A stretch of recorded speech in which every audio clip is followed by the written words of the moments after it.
तेल गरम झाल्याबरोबर यामध्ये मी जिरं टाकलेलं आहे.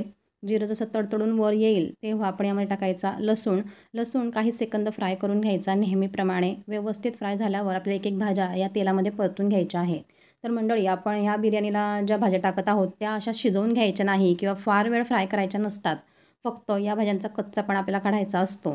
तर सुरुवातीला मी कांदा परतून घेतलेला आहे. जसा कांदा हा हलकासा सॉफ्ट झालेला आपल्याला जाणवतो, तेव्हा यामध्ये आपण एक भाजी टाकत जायची. तर गाजर टाकलेला आहे.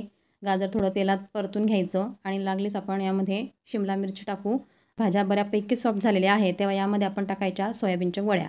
तर आता तुम्ही बघू शकता की या थोड्या ड्राय वाटत आहे, तेव्हा यामध्ये आपण टाकूया भात. जसा हा भात मिक्स झाला तेव्हा यामध्ये आपण टाकूया चिली सॉस 2 चमचे.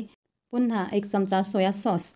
तर सोया सॉसमध्ये आधीच मीठ असतं आणि आपण भातामध्ये मीठ टाकलेलं आहेच, त्यामुळे इथं वेगळं मीठ टाकण्याची आवश्यकता नाही. आणि शिवाय चिली सॉस वापरलेला आहे, त्यामुळे तिखटपणा देखील आहेच. जर तुम्हाला गरज वाटत असेल तर तुम्ही यामध्ये तिखट थोड्या प्रमाणात घालू शकता.